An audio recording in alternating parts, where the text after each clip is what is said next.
ورحمۃ اللہ وبرکاتہ۔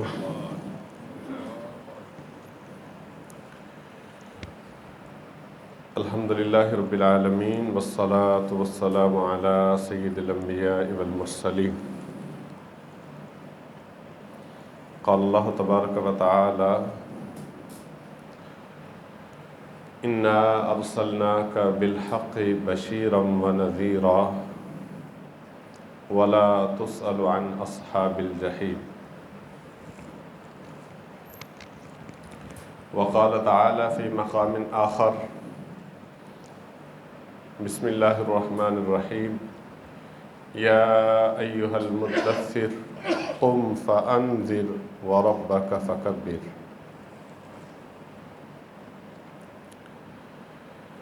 حمد و ثنا، تعریفات، تسبیحات، پاکیزہ طیب مبارک کلمات اللہ وحدہ لا شریک کی ذات اقدس کے لیے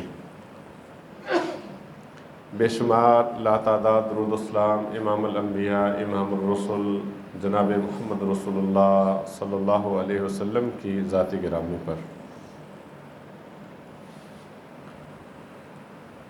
الحمدللہ ثم الحمدللہ، ہمارے اللہ کا ہم پہ بہت بڑا انعام احسان یہ ہے کہ رب تعالیٰ نے ہمیں اہل ایمان کی صف میں شامل فرمایا۔ جیسا کہ رب تعالیٰ کا ارشاد گرامی ہے سورۃ الحجرات 26ویں پارے میں: بل اللہ یمن علیکم ان ہداکم للایمان۔ فرمایا تمہارے اللہ کا تم پہ یہ بہت بڑا احسان ہے کہ تمہیں ایمان قبول کرنے کی توفیق عطا فرمائے۔ مکہ المکرمہ میں جب رسول اللہ صلی اللہ علیہ وسلم امت کو واعظ و نصیحت کر رہے تھے تو اس وقت بھی بہت سے بد نصیب ایسے رہ گئے جو دائرہ اسلام میں داخل نہ ہو سکے، حالانکہ جن کو سمجھانے والے کائنات کے سب سے عظیم سردار جناب محمد رسول اللہ صلی اللہ علیہ وسلم تھے، جن سے بڑھ کے زیادہ اچھی گفتگو، زیادہ اچھا لہجہ، زیادہ اچھا انداز کسی اور کا ہو ہی نہیں سکتا، لیکن پھر بھی جن کی قسمت اور مقدر میں ایمان نہیں تھا وہ نعمت ایمان سے محروم رہ گئے۔ سیدہ ام حبیبہ رضی اللہ تعالیٰ عنہ جو سیدنا ابو سفیان کی بیٹی ہیں، ان کے خاوند سیدنا عبداللہ ابن جہش جو ابتدا میں اسلام قبول کیا اور پھر ایمان، اسلام، توحید کو بچانے کی خاطر مکہ سے حبشہ کی طرف ہجرت بھی کی، لیکن اللہ کی قدرت کہ وہاں پہ جا کے یہ عیسائیوں سے مغلوب ہو کے ان کے زیر اثر رہ کے اسلام سے پھر گئے، اور اللہ کی پناہ کہ اسلام سے محروم رہ کے عیسائیت کا دین قبول کرتے ہوئے ان کی موت ہوئی، اور پھر عدت گزرنے کے بعد سیدنا نجاشی رضی اللہ تعالیٰ عنہ انہوں نے آپ کا نکاح حبشہ میں بیٹھے بیٹھے رسول اللہ صلی اللہ علیہ وسلم سے سیدہ ام حبیبہ کا نکاح پڑھایا۔ تو عرض کرنے کا مقصد یہ ہے کہ ایک موقع تو وہ تھا کہ عبداللہ ابن جہش اپنا ایمان، اسلام، توحید بچانے کی خاطر مکہ سے ہجرت کرتے ہیں حبشہ کی طرف، لیکن اللہ معاف فرمائے وہاں پہ عیسائیوں سے مغلوب ہو کے ان کی باتوں کے زیر اثر آ کے اسلام سے ہاتھ دھو بیٹھتے ہیں، اور بالآخر ان کا خاتمہ کفر پہ ہوتا ہے۔ اسی طرح رسول اللہ صلی اللہ علیہ وسلم کی وفات کے تھوڑے ہی عرصہ بعد بنو حنیفہ کا قبیلہ جو ہے وہ مسیلمہ کذاب کی قیادت میں اسلام سے دستبردار ہو جاتا ہے۔ آپ دیکھیے کہ ایک طرف ان کی قسمت اور نصیب کی بلندی کے کیا کہنے کہ انہیں رسول اللہ صلی اللہ علیہ وسلم کا عظیم الشان دور حاصل ہوا۔ وہ عظیم الشان دور جس کے بارے میں آپ فرماتے ہیں خیر القرون قرنی، فرمایا دنیا میں جتنے زمانے اب تک گزرے ہیں سب سے بہترین زمانہ میرا زمانہ ہے۔ جس دور میں رسول اللہ صلی اللہ علیہ وسلم حیات تھے وہ سب سے سنہری دور ہے۔ تو ایک طرف بنو حنیفہ کے لوگوں نے رسول اللہ صلی اللہ علیہ وسلم کا زمانہ پایا، لیکن معاذ اللہ استغفر اللہ آپ کی رحلت کے تھوڑے ہی دنوں بعد یہ اسلام سے پھر گئے اور زکوٰۃ کے بھی انکاری ہو گئے، اور پھر سیدنا ابوبکر صدیق رضی اللہ تعالیٰ عنہ ان کے مقابلے کے لیے ایک بڑی فوج تیار فرماتے ہیں جن کی تعداد 12,000 کے قریب تھی۔ رسول اللہ صلی اللہ علیہ وسلم کی زندگی میں جتنے معرکے ہوئے ان میں شہداء صحابہ کی تعداد 500 سے بڑھتی نہیں ہے، لیکن یہ مسیلمہ کذاب خبیث جس نے جھوٹی نبوت کا دعویٰ کیا اور اس کے سارے قبیلہ کے لوگ جو تھے وہ اس پہ ایمان لے آئے، تو الحمدللہ صحابہ کرام نے اس فتنے کی سرکوبی کے لیے بھرپور ان کا مقابلہ کیا، اور اس ایک معرکے میں 1200 کے قریب مسلمان شہید ہو گئے۔ اللہ اکبر! یعنی رسول اللہ صلی اللہ علیہ وسلم کا 23 سالہ دور نبوت، اس میں جتنے غزوات ہوئے ان میں مسلمان شہداء کی تعداد 500 سے بڑھتی نہیں، لیکن اس ایک معرکے میں جو کہ ختم نبوت کے لیے کیا گیا تھا، جو رسول اللہ صلی اللہ علیہ وسلم کی ختم نبوت کو ثابت کرنے کے لیے کیا گیا تھا، الحمدللہ اس ایک معرکے میں 1200 صحابہ کرام نے اپنی جانوں کا نذرانہ پیش کیا اور جام شہادت نوش فرمایا۔ اللہ کی کروڑوں رحمتیں ہوں صحابہ کرام پہ۔ تو عرض کرنے کا مقصد یہ ہے کہ ایک طرف عبداللہ ابن جہش وہ رسول اللہ صلی اللہ علیہ وسلم کا زمانہ پاتا ہے لیکن اس کا خاتمہ کفر پہ ہوتا ہے۔ اسی طرح بنو حنیفہ کے یہ ہزاروں لوگ جن کی تعداد 7,000 سے بھی زائد تھی، جو ایک وقت تو کلمہ پڑھ کے مسلمان ہو گئے، دائرہ اسلام میں داخل ہو گئے، لیکن پھر یہ اسلام سے پھر گئے اور الحمدللہ مسلمانوں نے ان کا مقابلہ کیا اور ان کو تہس نہس کیا۔ مطلب یہ ہے کہ ایمان اسلام پہ بندہ اپنی مرضی کے ساتھ مضبوط اور قائم نہیں رہ سکتا۔ اس کی دلیل سورۃ الاعراف 9ویں پارے میں رب تعالیٰ کا یہ ارشاد گرامی بھی ہے، وَمَا يَكُونُ لَنَا أَن نَعُودَ فِيهَا إِلَّا أَن يَشَاءَ اللَّهُ رَبُّنَا، کہ ہم نعمت اسلام پہ قائم نہیں رہ سکتے جب تک ہمارا اللہ نہ چاہے۔ اللہ اکبر!